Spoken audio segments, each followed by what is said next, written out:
Graça e paz, meus irmãos. Como é que estão vocês? Tudo bem? Pelo que a gente tem ouvido aqui na nossa igreja, nós temos trabalhado, a igreja toda, no sentido da unidade do povo de Deus. Todos esses eventos que vocês ouviram aqui, todos esses trabalhos que estão sendo feitos, todos esses convites que vocês receberam, eu peço que vocês considerem nos seus corações estarem participando de todos eles, porque é assim que Deus está construindo em nossos corações a sua vontade, construindo a revelação da pessoa de Jesus Cristo, para que a nossa igreja, para que o povo de Deus, para que o povo regenerado faça diferença neste mundo. Amém. Muitas vezes nós achamos que basta vir à igreja no domingo, ou fazer uma coisa ou outra, ler a Bíblia, orar, mas é preciso que haja a manifestação da expressão do amor de Deus nas nossas vidas, através das nossas atitudes. Como que nós somos conhecidos? Como que nós temos sido vistos no meio da sociedade, no meio do povo, aí que muitas vezes não conhece a pessoa de Jesus Cristo, mas conhece as nossas vidas. Precisamos avaliar isso. E eu também fico feliz quando eu ouço, através da pregação hoje, do estudo da manhã, através desse louvor que nós entoamos agora há pouco, que Deus tem falado na mesma direção. Então, quando o Espírito Santo de Deus testifica nos nossos corações, qual é a mensagem, qual é o texto, qual é a palavra que Ele está construindo em nós, que Ele está nos ensinando, a gente fica na certeza de que é Deus que tem trabalhado, é Ele que tem falado e é Ele que tem nos ensinado a cada dia das nossas vidas. Amém? Amém. Senhor Deus e Pai, nós estamos aqui diante da Tua presença, Pai, diante do Teu trono de graça, clamando para que o Senhor santifique o Teu nome no meio da Tua igreja. Santo Espírito de Deus, invada o nosso coração. Santo Espírito de Deus, venha revelar a pessoa de Cristo em nós. Vem fazer morada em nós, Pai. Vem fazer com que nós estejamos descansados no Teu poder, na Tua misericórdia e na Tua graça. Em nome de Jesus nós oramos. Amém. Nós vamos falar um pouquinho hoje sobre a graça de Deus, manifestada na pessoa bendita do Seu único Filho unigênito, Jesus Cristo, em nosso favor, revelada pelo Espírito Santo, para que a gente pudesse conhecer mais e mais e mais acerca dessa vida gloriosa, a vida espiritual, a vida que Deus nos proporcionou para aqueles que creem, para que a gente pudesse viver neste mundo aqui, a alegria da certeza da eternidade. Eu creio que deve ser muito triste alguém que não conhece e não tem essa experiência. Deve ser muito triste viver sem a certeza da sua salvação. É ou não é? Nossa, vocês não jantaram ainda, né? Então tá bom, vou dar um desconto. Nós vamos falar, gente, sobre essa graça transformadora. E eu, como um bom advogado, que não sou pastor, fui buscar saber qual é o significado, qual é o conceito de graça. Então eu achei o seguinte: graça, teologicamente falando, consiste no dom sobrenatural concedido por Deus como meio de salvação. No cristianismo, graça é o dom gratuito de Deus ao homem num encontro transformador, em que a criatura humana é restaurada. Através da graça, Deus confere ao homem a participação na vida divina, fazendo-o seu filho adotivo. Perdida a amizade de Deus pelo pecado, a sua recuperação é feita pelo arrependimento genuíno dos pecados e aceitação do sacrifício de Jesus. Ninguém é salvo sem receber a graça de Deus. A salvação é pela graça, o que significa que é gratuita, e é algo que não podemos alcançar pelos nossos próprios esforços. Ou seja, graça é Deus dando e fazendo tudo a quem nada merece. É Deus dando o que não merecemos. O que não merecemos? Nós não merecemos a salvação. Por isso a salvação foi nos dada gratuitamente por meio da obra de Cristo Jesus na cruz do Calvário. E também em graça, é Deus não dando a nós o que nós merecemos. O que nós merecemos? O que um pecador merece? Vocês estão com medo de falar, né? O que um pecador merece? A perdição eterna. Um pecador merece a perdição. A minha Bíblia me ensina que o salário do pecado é a morte. Não tem salvação para quem não crê em Cristo Jesus. O salário do pecado é a morte. Então Deus não me dá a morte que eu mereço, mas Ele me dá a vida que eu não mereço em Cristo Jesus, o qual pela fé eu creio que me salvou e me levou a morrer juntamente com Ele e me deu uma nova vida na sua ressurreição. É ou não é? Uma igreja avivada ia dizer amém! Então tá, vamos lá. Começar a esquentar vocês agora. Eu gostaria de contar 4 historinhas aqui que eu ouvi hoje na pregação de um amado irmão nosso, português, pastor Joed Venturini de Souza, da Terceira Igreja Batista de Lisboa. Alguém conhece o pastor Joed, não? Alguém já foi visitá-lo? Lá em Lisboa? Conhece, Paulinho? Então, esse nosso querido, eu ouvi uma pregação dele e me chamou muito a atenção, porque ele foi um pastor de igrejas e missionário na África. E na África ele conheceu muitas igrejas, conheceu campos missionários, e ele relatou essas questões, essas histórias aqui verdadeiras, que eu vou tentar reproduzir aqui para vocês. Ele disse assim que ele conheceu um jovem universitário, ele dava aula de filosofia na faculdade de teologia. Um jovem universitário que estava já para se formar na faculdade, chegou para ele e disse assim, pastor, eu preciso ir lá para a minha tribo, para a minha aldeia. Aí eu vou ter que interromper o meu curso no último ano. O pastor disse, mas por que você tem que ir agora, nesse momento? Não, porque eu ainda tenho uma coisa para fazer. E o que é que você tem ainda para fazer? Um menino que estudava teologia, conhecia a palavra de Deus, conhecia Cristo Jesus, conhecia a salvação, a graça, e aí ele tinha uma coisa para fazer. Aí ele disse, eu preciso ir lá para a minha tribo, porque lá na minha tribo nós temos a cultura de que quando morre um ancião, morre um sábio, um líder, nós precisamos, jovens, nós os jovens da tribo, nós precisamos estar lá, para que quando for feita a cerimônia de passagem do jovem para adulto, a gente possa compartilhar da carne do ancião que morreu. Nós temos que esperar uns dias e pegar aquele defunto e cortar a carne do defunto. E como ele era um homem sábio, nós vamos comer daquela carne para a gente ganhar a sabedoria e a liderança que nós precisamos para sermos considerados homens de verdade.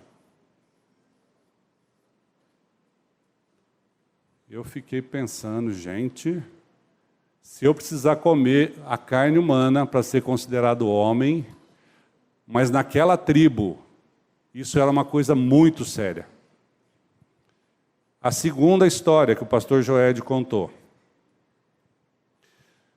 Ele foi fazer uma visita numa cidadezinha pequena do interior. Chegando lá, ele foi visitar um irmão e uma casinha bem pequenininha, tinha muitas crianças.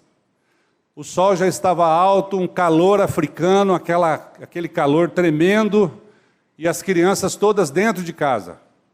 E ele percebeu que os pais estavam cuidando para que as crianças não pudessem sair de casa. As crianças tinham que ficar dentro de casa. E aí ele perguntou, escuta, mas As crianças vão brincar no quintal, não tem perigo nenhum, qual o problema dessas crianças saírem? Aí os pais das crianças disseram, sabe o que é, pastor? Aqui tinha uma feiticeira muito famosa, e ela morreu há 2 semanas atrás. E como nós cremos que ela morreu e a sua alma ainda está por aqui, porque ela já era de idade, e nós cremos que lá para onde ela já vai precisar de ajuda pela idade que ela tinha, porque eles acreditavam que essa pessoa fosse com 80 e ia chegar lá com 80. Então ia chegar lá debilitada. E ela precisa de ajuda, precisa de alguém. Então nós cremos que ela vai levar uma criança dessa, um jovem, para poder ser seu escravo, para que ela possa viver lá com alguém servindo ela na eternidade. É por isso que eles não deixavam as crianças sair de medo da alma da feiticeira levar uma criança embora para ser escrava dela lá onde ela quer que ela fosse. Então, era uma crença daquele povo. A terceira história, ele recebeu uma mulher no seu consultório e a mulher estava muito triste. A mulher estava depressiva. E a mulher estava com a pressão alta. E ele notou pelo semblante dela que ela estava doente. E ele perguntou, mas o que está acontecendo com você? Não, eu estou bem e tal, mas ele insistiu. E ela falou, o meu marido me tirou a chave. Ele falou, chave? Mas que chave? Naquele lugar as casas nem chave não tinha. Aí ela disse, não, é que o meu marido, como um bom muçulmano, quando eu morrer, ele precisa dizer a todos que eu era uma mulher boa, que eu cumpria com as minhas obrigações, que eu era uma boa esposa. Essa é a minha glória. E nós brigamos esses dias atrás, e ele, num rompante, no meio da briga, ele falou para ela, vou tirar a sua glória.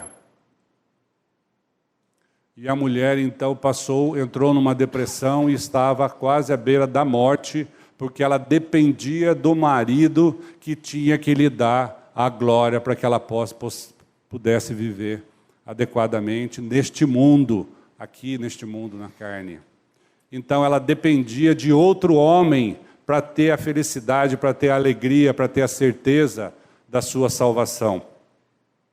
E por fim, o pastor Joed dizendo sobre esse contexto, ele narrou que um rapaz que também era muçulmano, hoje já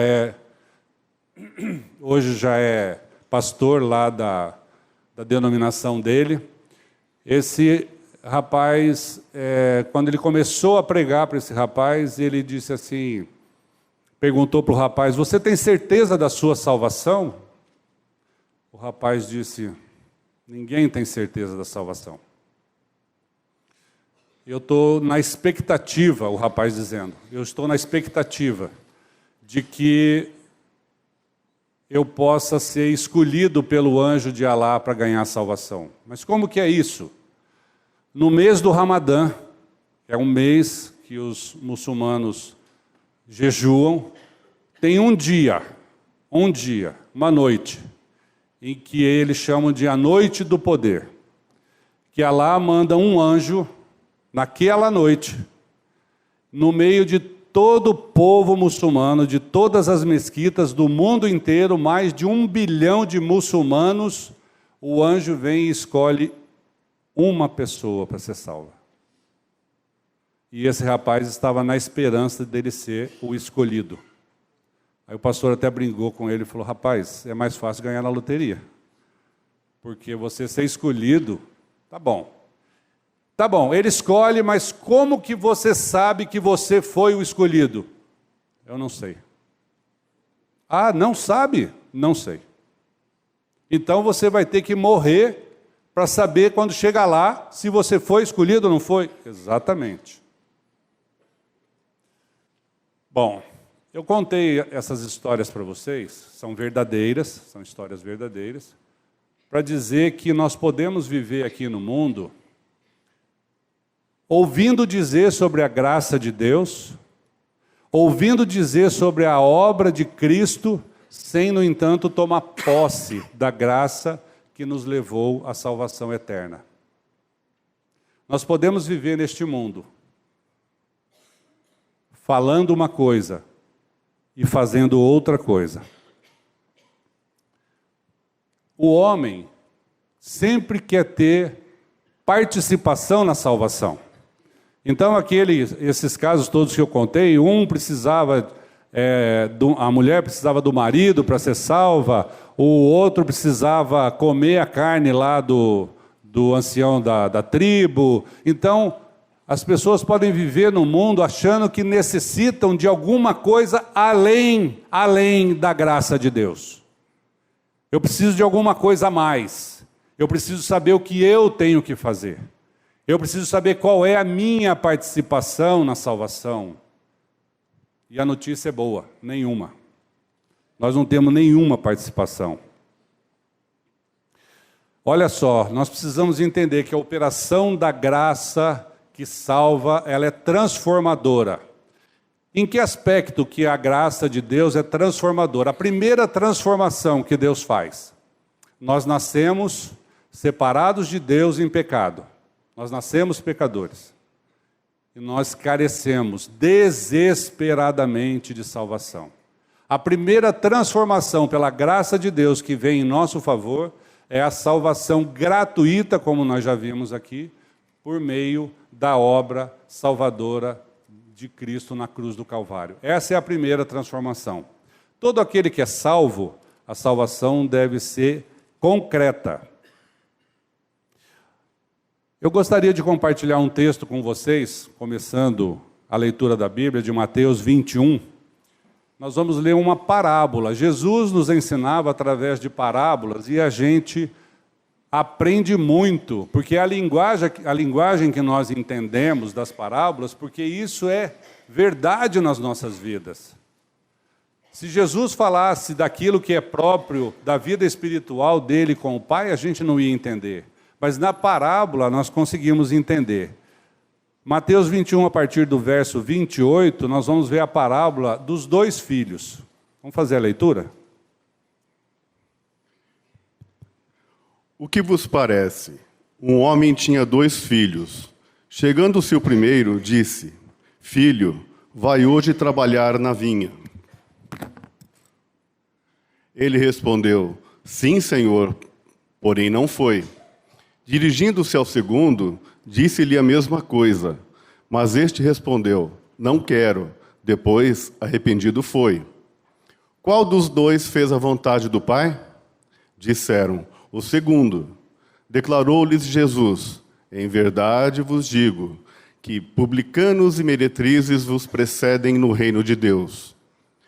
Porque João veio a vós outros no caminho da justiça, e não acreditastes nele, ao passo que publicanos e meretrizes creram. Vós, porém, mesmo vendo isto, não vos arrependestes, afinal, para acreditardes nele.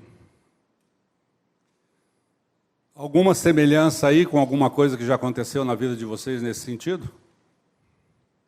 Fala que faz e não faz? Não fala que vai fazer e faz? O primeiro filho disse: eu vou. Desculpe, o primeiro filho disse: eu não vou. E foi. O segundo disse: eu vou. E não foi. É o contrário? Então tá bom. Então é o contrário. Então, quando a gente lida com crianças, isso é meio que normal nas crianças, é ou não é?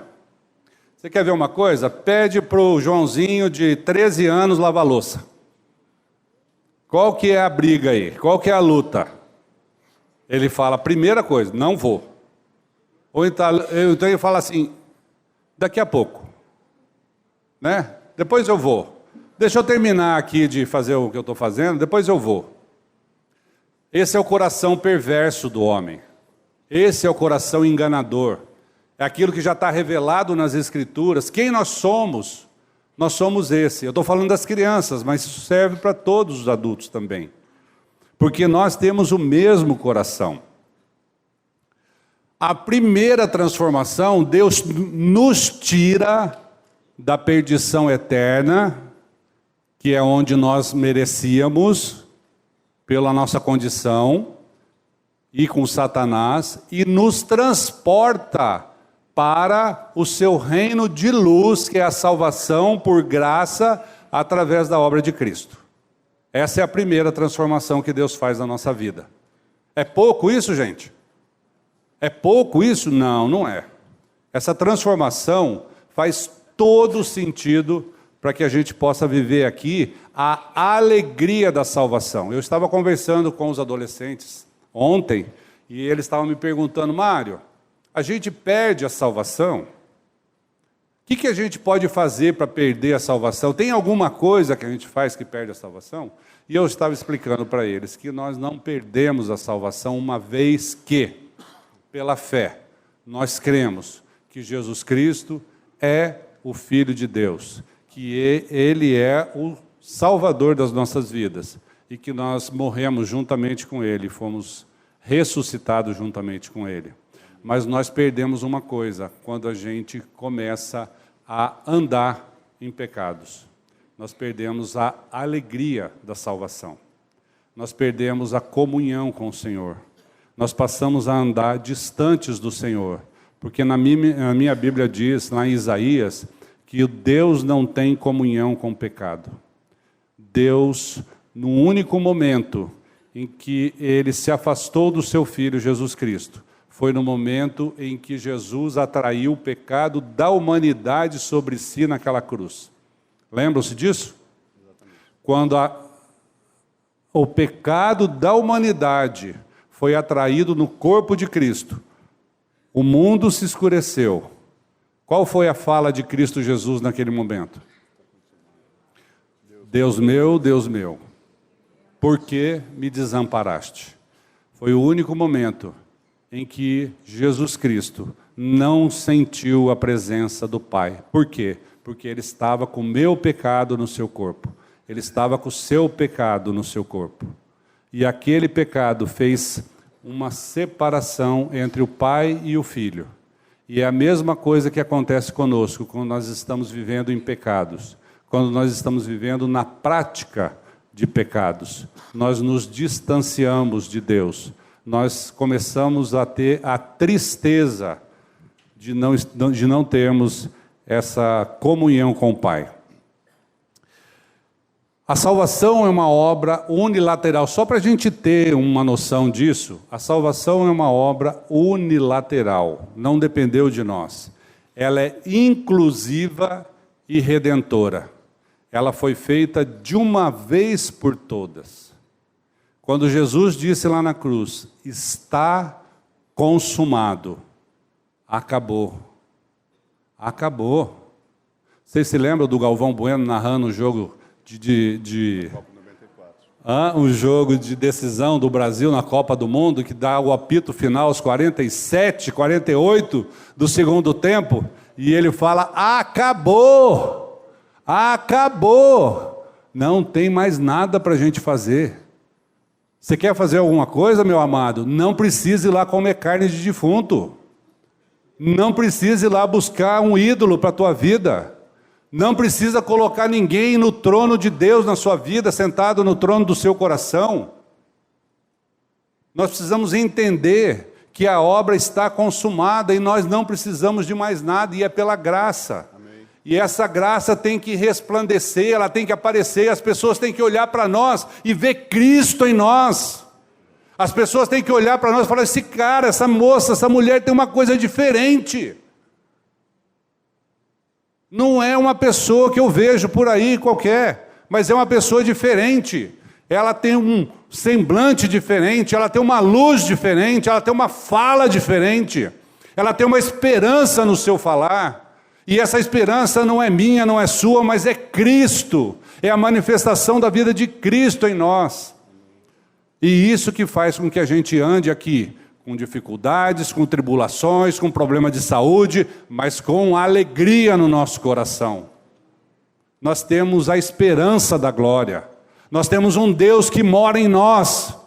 Nós temos um Salvador que veio e deu a sua vida para nos salvar. Ele morreu a minha morte, a sua morte. Ele morreu no seu lugar, no meu lugar. Vocês já pensaram nisso? Uma vez nós ouvimos uma história no Chile. Um irmão nosso lá contando que ele encontrou com um policial no meio da estrada. E ele queria pregar o evangelho para aquele policial, ele não sabia como. Aí Deus deu uma estratégia para ele. E ele disse para o policial: policial, você sabe o que é ser um policial, o que é ser comandado. Eu vou dizer uma coisa para você, imagina que você foi para a guerra.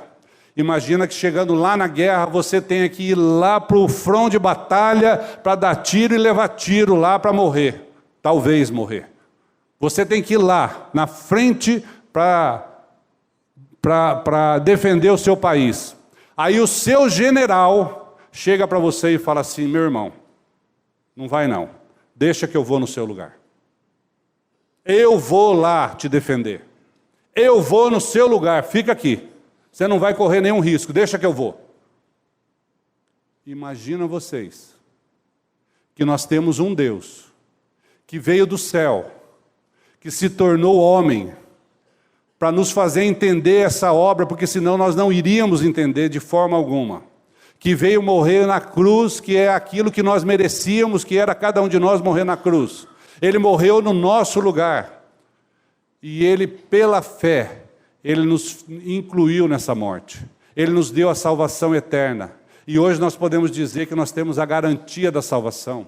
Nós não precisamos de mais nada. Nós não precisamos fazer nada. Nós temos essa salvação porque a palavra de Deus nos garante. Então isso é muita coisa, gente. Isso não é pouca coisa. A segunda transformação que nós percebemos quando nós cremos na pessoa de Jesus Cristo, a segunda transformação é o comando, é o governo. Quem é que está no controle da sua vida? Quem é que está no controle da minha vida, no governo da minha vida? Quem é o Senhor da minha vida? Quando eu vou tomar uma decisão, quando eu vou trabalhar, quando eu vou escolher alguma coisa, quando eu vou fazer uma visita, quando eu vou conversar com o irmão, quando eu vou tomar uma decisão importante na minha família, o que eu faço? A quem eu consulto? Eu consulto eu, porque eu sou o bom, porque eu tenho preparo, porque eu conheço todas as coisas? Ou eu consulto aquele que conhece a minha vida, desde a fundação do mundo, até no dia que eu vou voltar para a eternidade? Meu Pai me conhece. Meu Pai me conhece desde antes que eu tivesse sido tecido, como diz Davi, no ventre da minha mãe. Ele já me conhecia. E Ele sabia. E Ele sabe todos os dias da minha vida. Ele que conhece esse mundo todo.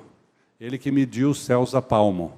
Ele que chama as estrelas pelo nome e todas elas atendem. Ele não vai querer o melhor para você? Ele não vai escolher o melhor para você? Ele não vai te dar a melhor direção? E sabe por quê? Porque você é bonito? Não. É porque Ele é amor. Porque Deus amou o mundo de tal maneira que deu o seu Filho. Ele primeiro deu o seu Filho. Ele primeiro nos amou. Ele primeiro provou o seu amor. Aí depois a gente vai atrás. O que está te impedindo de ter Jesus Cristo como Senhor da sua vida? Qual é o ídolo que está falando mais alto na sua vida? Conta uma história que o pastor chegou diante da igreja e disse assim: meus amados, quem quer ir para o céu? Todo mundo levantou a mão. Hoje, todo mundo abaixou a mão. Todo mundo quer ir para o céu, mas não hoje. Não hoje, porque hoje ainda é cedo, né? Ou eu tenho um projeto para pôr em prática, eu tenho umas coisas para fazer, afinal de contas, né? Eu tenho umas coisas para resolver, então hoje não dá. Meus amados, ou nós somos dependentes do nosso Deus, ou nós não somos. Não dá para ser igual aos dois filhos. Um fala que faz e não faz. O outro fala que não faz e faz. O nosso falar tem que ser sim, sim, não, não. E o que passa disso, diz a palavra de Deus, o que fala? Vem do maligno. É isso? Por isso, a terceira transformação que Deus faz na nossa vida através da sua graça, Ele nos transforma em pessoas íntegras. Ele nos transforma em pessoas inteiras. Ele nos transforma em pessoas que são a mesma pessoa, aqui dentro da igreja, dentro da minha casa, dentro do meu trabalho, junto com os meus amigos, junto com os meus irmãos, em qualquer lugar que eu esteja, eu sou quem eu sou. E quem eu sou? Eu sou um amado do Pai, que foi comprado por sangue precioso. Eu não fui comprado com dinheiro. Eu não fui comprado com ouro e prata. Eu fui comprado com sangue. Isso é pouco? A tua vida vale pouco? A minha vida vale pouco? Nós fomos comprados com sangue. O sangue de um sem pecado. Um sangue do Cordeiro. E quando Jesus vem ser o Senhor da nossa vida, nós vamos ler um texto agora, meu irmão, de Filipenses 2, de 5 a 11. Quando Jesus Cristo vem ser o Senhor da nossa vida, nós declaramos isso com o mais profundo do nosso coração. Porque a palavra de Deus diz que é o nome de Jesus. Se dobre todo o joelho e toda a língua confesse. Nós temos confessado isso? Vamos ler lá. Tende em vós o mesmo sentimento que houve também em Cristo Jesus, pois ele, subsistindo em forma de Deus, não julgou como usurpação o ser igual a Deus. Antes, a si mesmo se esvaziou, assumindo a forma de servo, tornando-se em semelhança de homens, e reconhecido em figura humana. A si mesmo se humilhou, tornando-se obediente até a morte, e morte de cruz. Pelo que também Deus o exaltou sobremaneira, e lhe deu o nome que está acima de todo nome, para que ao nome de Jesus se dobre todo o joelho, nos céus, na terra e debaixo da terra, e toda língua confesse que Jesus Cristo é Senhor, para a glória de Deus Pai. Aleluia! Aleluia! Toda língua confesse, todo joelho se dobre, toda língua confesse que Jesus Cristo é Senhor. Para quê? Para a glória de quem? Minha? Não, para a glória de Deus. Jesus Cristo é Senhor. A glória de Deus. A obra foi consumada. Nossa vida foi transformada. Ganhamos a salvação. Jesus venceu o Senhor da nossa vida. Qual é o próximo passo? Qual é o próximo passo? A graça de Deus foi o agente, foi o motor, foi o combustível que moveu o coração de Deus para fazer essa obra na nossa vida. A graça de Deus.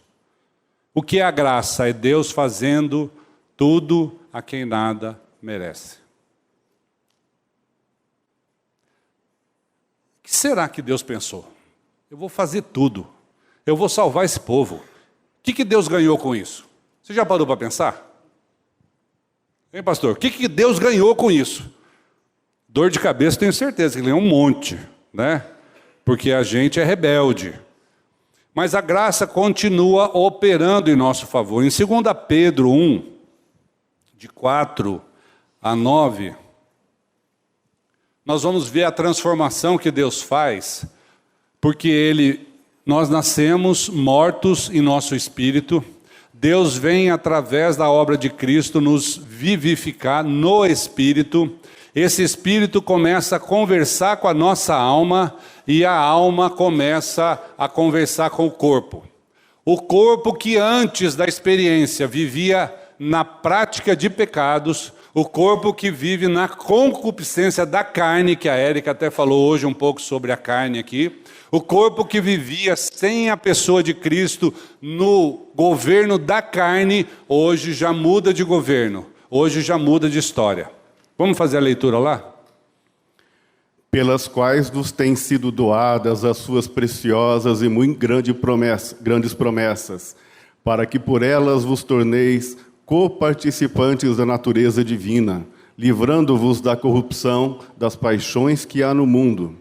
Por isso mesmo, vós, reunindo toda a vossa diligência, associai com a vossa fé a virtude, com a virtude o conhecimento, com o conhecimento o domínio próprio, com o domínio próprio a perseverança, com a perseverança a piedade, com a piedade a fraternidade, com a fraternidade o amor, porque estas coisas, existindo em vós e em vós aumentando, fazem com que não sejais nem inativos, nem infrutuosos no pleno conhecimento do nosso Senhor Jesus Cristo. Pois aquele a quem estas coisas estão presentes é cego, vendo só o que está perto, esquecido da purificação dos seus pecados de outrora. Por isso, irmãos, procurai com diligência cada vez maior confirmar a vossa vocação e eleição, porquanto, procedendo assim, não tropeçareis em tempo algum, pois desta maneira é que vos será amplamente suprida a entrada no reino eterno de nosso Senhor e Salvador Jesus Cristo. Olha só, ele nos faz coparticipantes. Então, nós que antes andávamos separados, andávamos no nosso próprio governo, na nossa própria decisão, do nosso eu. Agora nós, depois do novo nascimento, depois da nossa regeneração, nós passamos a ter uma outra condição. Nós somos vistos por Deus como coparticipantes dessa obra. E aí, como coparticipantes, como homens espirituais, que deixamos de ser homens naturais e passamos a ser espirituais, ele vem dizendo aqui que nós vamos começar a agir com domínio próprio, com perseverança, com piedade, com fraternidade e com amor. Olha só, quando nós temos a certeza de que nós não pertencemos mais a este mundo, nós não somos mais cidadãos do mundo. Hoje nós somos aqueles que creem cidadãos celestiais. E como cidadãos celestiais, nós somos homens espirituais. E como homens espirituais, o nosso comportamento tem que ser diferente. É ou não é? É difícil? É difícil? É impossível se for na própria carne, mas se for no Espírito, é muito fácil, porque aí não depende de nós. Por isso, Gálatas 5,16 nos ensina que nós devemos andar no Espírito. Gálatas 5,16. Andar no Espírito. Mas como é que é isso? Nós vamos morrer primeiro? Nós vamos lá para o céu para andar no Espírito? Não, meus amados, não. Porque nós que nascemos de novo, que nós que temos o Espírito vivificado, nós andamos com Deus, nós nos comunicamos com Deus através do Espírito. Porque importa que os seus adoradores o adorem em espírito e em verdade. Então nós nos comunicamos, nós adoramos a Deus em espírito. E aí, sendo adoradores em espírito, o que diz o texto lá, meu amado? Verso 16. Digo, porém, andai no Espírito, e jamais satisfareis a concupiscência da carne. Olha só, não dá para fazer as duas coisas. Não dá para andar no Espírito e satisfazer a carne. Andai no Espírito, e jamais satisfarei os desejos da carne. Aquele que anda no Espírito, vive no Espírito, depende do senhorio de Jesus Cristo. Aquele que anda no Espírito, a vida dele é diferente. Quando a graça de Deus realmente é transformadora em nossas vidas, e transforma-nos por inteiro, não agimos mais como na parábola dos dois filhos. O que nós falamos, nós fazemos. Se nós falamos sim, é sim. Se nós falamos não, é não. Tá certo ou não? 1 João 1, versos 6 e 7. João fala sobre viver no Espírito, andar no Espírito, mas viver numa mentira. Uma vez eu já falei com vocês aqui a respeito de nós andarmos na dependência do Espírito ou na dependência da carne. Quando nós nascemos de novo, nós temos o Espírito vivificado. Se nós andamos na direção do Espírito, nós dependemos do Espírito. Mas se por algum motivo nós voltamos à nossa direção e começamos a andar na direção da carne, nós começamos a dar vazão às concupiscências da carne. Ok? Ah, mas eu perco a salvação. Não, meus amados, não estamos falando de salvação. Estamos falando de viver no Espírito ou dar vazão aos desejos da carne, porque nós, mesmo nascidos de novo, mesmo com o nosso espírito vivificado, nós ainda vivemos aqui na terra, neste mundo, num corpo terreno, um corpo que tem paixões, um corpo onde a nossa alma está sendo salva, está sendo tratada, está sendo santificada a cada dia. Muitas vezes a gente dá uma escorregada, mas Deus tem misericórdia de nós. Nós temos um advogado. E o que diz lá em 1 João 1, 6 e 7? Se dissermos que mantemos comunhão com Ele e andarmos nas trevas, mentimos e não praticamos a verdade. Se, porém, andarmos na luz, como Ele está na luz, mantemos comunhão uns com os outros, e o sangue de Jesus, seu Filho, nos purifica de todo o pecado. Olha só, qual é a diferença? Luz e trevas. Se nós falamos uma coisa, se dissermos que mantemos comunhão com Ele e andarmos nas trevas, mas você pode perguntar assim, mas como que eu posso? Eu digo, mas eu não faço. É aquilo que falou um dos filhos lá, não sei se é o primeiro ou o segundo, agora vocês me confundiram. Eu digo, mas eu não faço. Pode ser qualquer um deles, né? Porque pode inverter a posição também, né?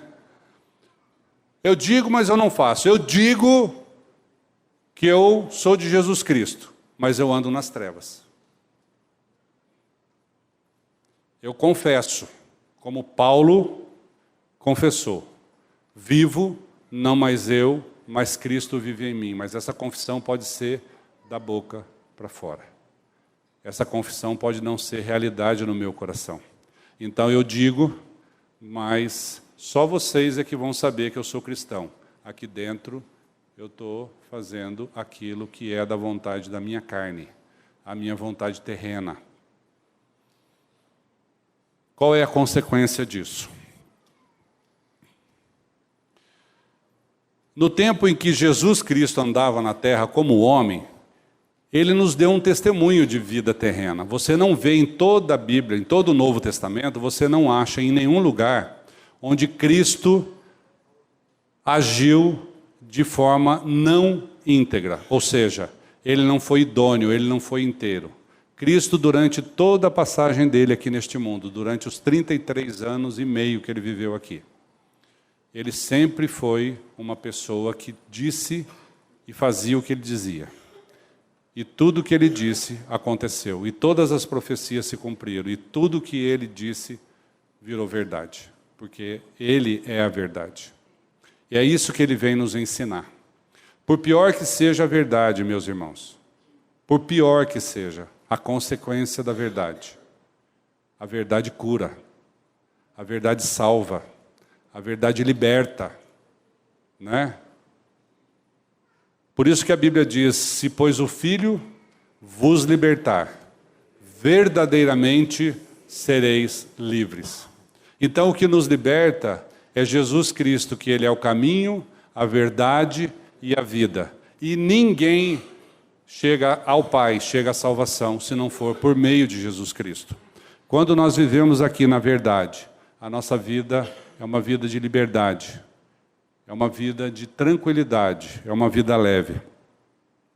Cristo salva todo aquele que crê, assim como salvou Paulo. A gente percebe na biografia de Paulo, que antes era Saulo, que Paulo teve uma mudança na vida dele, que a gente pode também tirar aquilo como exemplo, de antes de Cristo e depois de Cristo. É ou não é? Antes da sua experiência lá no caminho de Damasco e depois da sua experiência no caminho de Damasco. Então, Paulo, ele vem dizer assim, olha só, Paulo, hein? Paulo que era o cara que, ele diz assim lá aos Romanos, o que faço, essa aqui está em Romanos 7,15, o que faço não entendo, pois o que quero, isso não faço. Mas o que não quero, isso eu faço. Olha só, Paulo, depois da sua conversão, ele vem, escreve aos Romanos e diz um negócio desse. Você fala, gente, mas se Paulo, né? Quem foi Paulo? Paulo foi um homem, como qualquer um de nós aqui. Ele não tinha nada de diferente. Ele também era um pecador, necessitava de salvação. Teve uma experiência real com Jesus Cristo, como cada um de nós podemos ter aqui. Ele creu naquilo que foi verdade para ele, que foi a experiência com Cristo. E o texto do verso 19 do capítulo 7, ele fala a mesma coisa de outra forma. O que diz lá? 19, olha só. Porque não faço o bem que prefiro, mas o mal que não quero, esse faço. Alguma semelhança aí com algum de vocês ou não? Alguém tem essa luta? Claro que nós temos, gente. Claro que nós temos. Nós temos uma luta. Nós temos uma luta. E a vida de Paulo está lá em Filipenses 3, de 3 a 9, nós vamos ler esse texto lá. Ele fala sobre a vida dele, uma experiência da vida dele. Eu sei que cada um de nós aqui, se a gente fosse contar a nossa experiência de regeneração, a gente ia ter uma história mais ou menos parecida com a de Paulo, porque a gente é cheio de justificação, a gente é cheio de si, cheio de falar, não, mas eu mereço, mas eu não mereço. Por quê? Porque eu estou me avaliando de onde eu estou, eu não estou me avaliando de onde Deus está. Eu estou me avaliando de acordo com os meus valores. E Paulo chegou nessa conclusão também. E essa conclusão de Paulo faz a gente pensar sobre a nossa experiência de regeneração. Vamos ler do 3 até o 9. Porque nós é que somos a circuncisão, nós que adoramos a Deus no Espírito. O que Paulo, só um minutinho, meu irmão, o que Paulo está falando aí? Os judeus diziam que precisava fazer a circuncisão, que era um ato de cortar o prepúcio do pênis da criança para poder ser considerado filho de Deus. É preciso comer a carne lá do homem.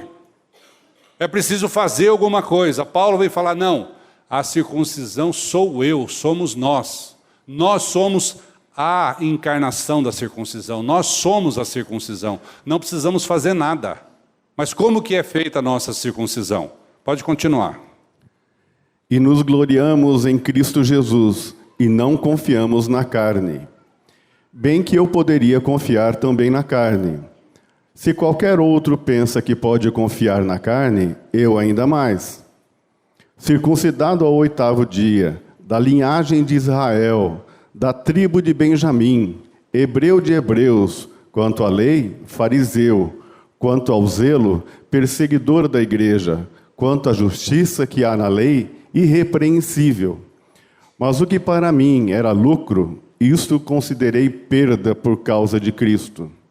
Sim, deveras considero tudo como perda, por causa da sublimidade do conhecimento de Cristo Jesus, meu Senhor, por amor do qual perdi todas as coisas e as considero como refúgio para ganhar a Cristo, e ser achado nele, não tendo justiça própria, que procede de lei, senão a que é mediante a fé em Cristo, a justiça que procede de Deus, baseada na fé.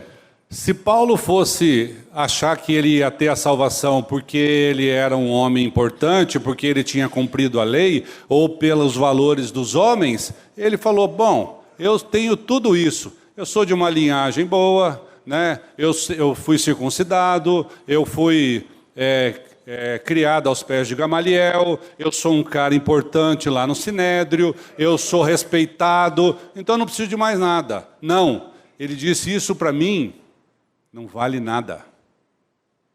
Assim como, meus amados, não tem nada para nós que tenha valor. Não tem nenhuma solução para nós, fora da pessoa bendita de Jesus Cristo.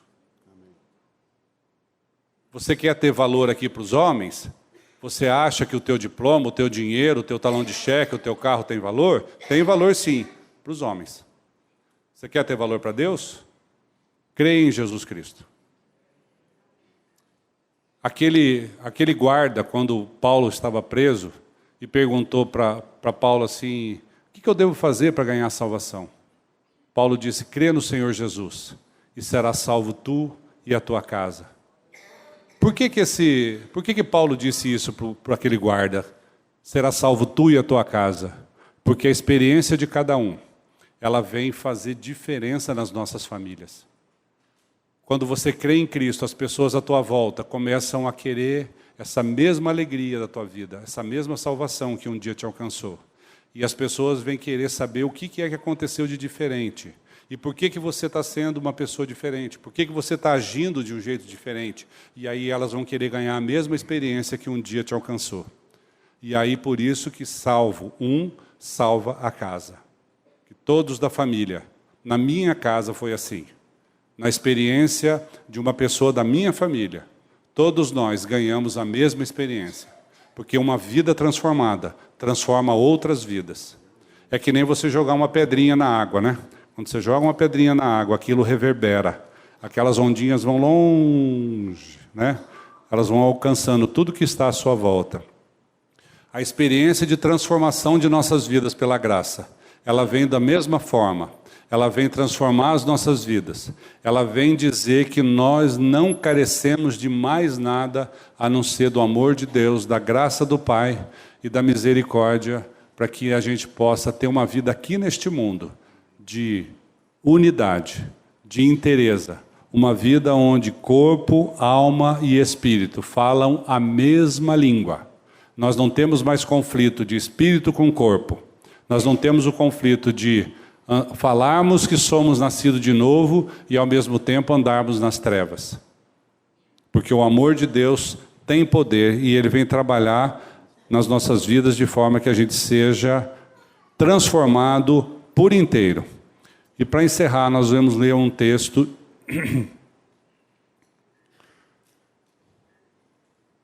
ou melhor, 2.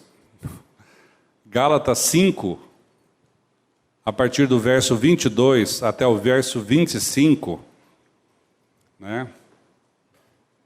Na carta de Paulo aos Gálatas, ele começa dizendo,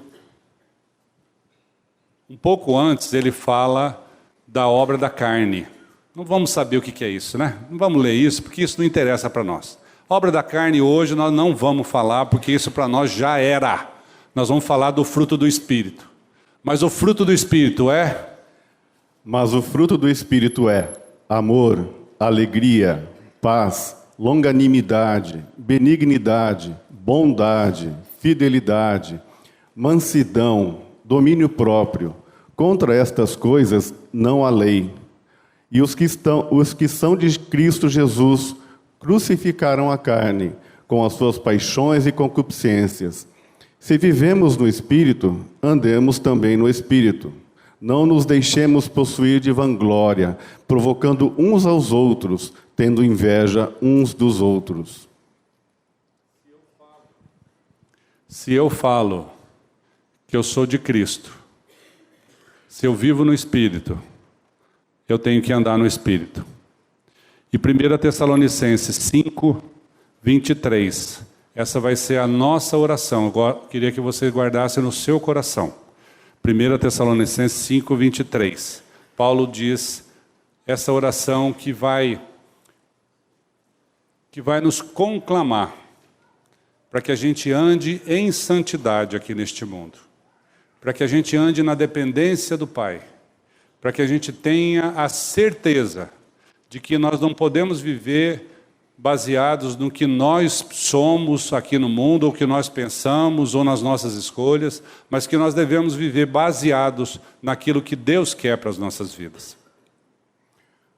O mesmo Deus da paz vos santifique em tudo, e o vosso espírito, alma e corpo sejam conservados íntegros e irrepreensíveis na vinda de nosso Senhor Jesus Cristo.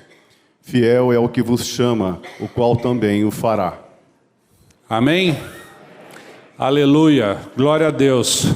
Precisamos entender o tamanho, a grandeza desse amor de Deus pela nossa vida, que deu seu Filho a morrer para nos levar a tão grande salvação.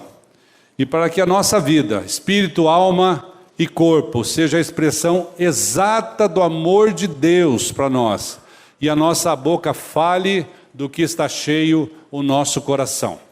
Se você quer fazer um teste, se você quer saber, se você tem vida de Cristo aí dentro de você, você vai lá naquele texto de Gálatas que nós acabamos de ler e vê se o fruto do Espírito está se manifestando. Amor, paz, benignidade, bondade, mansidão, domínio próprio, tudo isso faz parte do fruto do amor de Deus que está dentro do seu coração. Se você tem qualquer dúvida sobre o seu novo nascimento, se você tem qualquer dúvida se você é salvo, se você tem qualquer dúvida se você realmente recebeu Jesus Cristo como Salvador e Senhor da tua vida, você vai lá para o texto de Romanos 10, 9 e 10. O texto que diz que se com a tua boca confessares Jesus como Senhor, e em teu coração creres que Deus o ressuscitou dentre os mortos, serás salvo. Mário, o que eu preciso fazer? Você não precisa fazer nada, mas você pode colocar o seu joelho lá no seu quarto, sozinho, na sua cama, você pode colocar o seu joelho no chão, e você pode fazer essa oração, e confessar com a tua boca que Jesus Cristo é o Senhor da tua vida. Amém? Que Deus esteja a cada dia mais trabalhando nas nossas vidas, nos nossos corações, e que nós possamos resplandecer a luz de Cristo aqui neste mundo. Que sejamos sal e luz para dar o tempero, para fazer a diferença.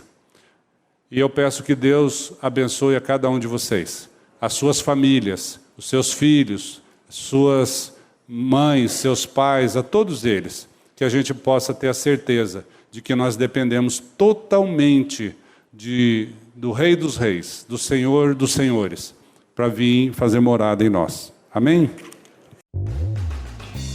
A Livraria PIB Londrina procura selecionar cuidadosamente seus títulos e autores a fim de oferecer um conteúdo alinhado com o Evangelho de Jesus Cristo. Bíblias, livros de teologia, devocionais, literatura infantil, biografias, comentários bíblicos e muito mais. Dispomos também de um acervo de CDs e DVDs das mais de 5.000 mensagens ministradas na Primeira Igreja Batista em Londrina. Visite a Livraria PIB Londrina e conheça ainda mais. Livraria PIB Londrina, de segunda a sexta, das 13h30 às 18 horas.